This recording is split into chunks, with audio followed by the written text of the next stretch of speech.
भारत और अमेरिका के बीच व्यापार समझौते की बातचीत गाय के मांसाहारी दूध पर अटक गई। भारत ने अमेरिकी डेयरी उत्पादों के आयात को मंजूरी देने से इनकार कर दिया।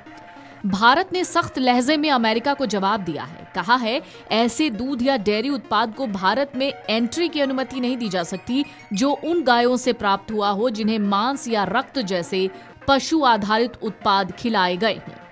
इन उत्पादों के साथ इस संबंध में एक प्रमाण पत्र जरूर होना चाहिए। दरअसल अमेरिका में आमतौर पर गायों के चारे में सस्ते प्रोटीन के लिए सूअर, मुर्गी, मछली, घोड़े तक की चर्बी और खून का उपयोग होता है।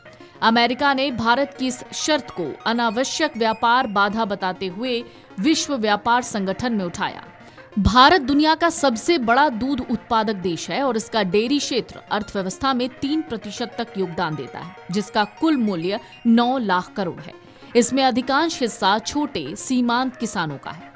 एसबीआई के मुताबिक अमेरिका से डेयरी उत्पादों का आयात होने पर देश को हर साल 1 करोड़ 3 लाख रुपए का नुकसान हो सकता है। भारत ने गाय से जुड़ी सांस्कृतिक और धार्मिक भावनाओं को आहत होने का भी हवाला दिया।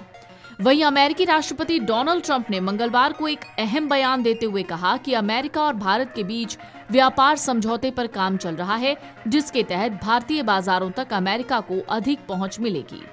ट्रंप ने ये टिप्पणी इंडोनेशिया के साथ हुए ताजा व्यापार समझौते के संदर्भ में की। ट्रंप ने कहा, हमने इंडोनेशिया के साथ समझौता किया है। मैं उनके राष्ट्रपति से मिला, वो एक शानदार नेता हैं। हालांकि एसबीआई रिसर्च की ताजा रिपोर्ट कहती है सिर्फ डेयरी सेक्टर अमेरिका के लिए खोलना देश के 8 करोड़ किसानों के लिए परेशानी का सबब बन सकता है। एसबीआई के मुताबिक भारत में ये सेक्टर करीब 8 करोड़ लोगों को प्रत्यक्ष रोजगार देता है। ऐसे में अगर भारत अपने डेयरी सेक्टर को अमेरिकी डेयरी प्रोडक्ट के लिए खोलता है तो इसका सीधा असर घरेलू दूध की कीमतों पर दिखाई देगा और इसका भाव 15 से 20% तक कम हो सकता है। अब मान लीजिए कि दूध की कीमत 15% तक गिरती है तो इससे 1 करोड़ 8 लाख से ज्यादा रुपए का रेवेन्यू लॉस होगा। सप्लाई चेन में बदलाव का असर इस रेवेन्यू में किसानों की लगभग 60% पर पड़ेगा और कैलकुलेशन के मुताबिक उनका सालाना नुकसान 1 करोड़ 30 लाख रुपए के आसपास होगा। भारत दुनिया का सबसे बड़ा दूध उत्पादक देश है और इसका डेयरी क्षेत्र अर्थव्यवस्था में 3% तक का योगदान देता है। भारत और अमेरिका के बीच ट्रेड डील में बातचीत तेज होने की बात कही जा रही है। ट्रंप की टैरिफ लागू करने की डेडलाइन 1 अगस्त 2025 से हो रही है और ये इसी दौरान एक बड़ा ऐलान हो सकता है।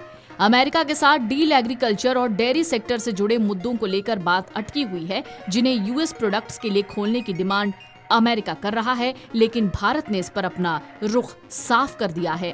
भारत ने अमेरिकी डेयरी उत्पादों के आयात को मंजूरी देने से इनकार कर दिया है। Video desk amarujala.com। अगर आप ये वीडियो YouTube पर देख रहे हैं तो हमारे चैनल को सब्सक्राइब कर बेल आइकन दबाएं और Facebook पर देख रहे हैं तो हमारे पेज को लाइक करें।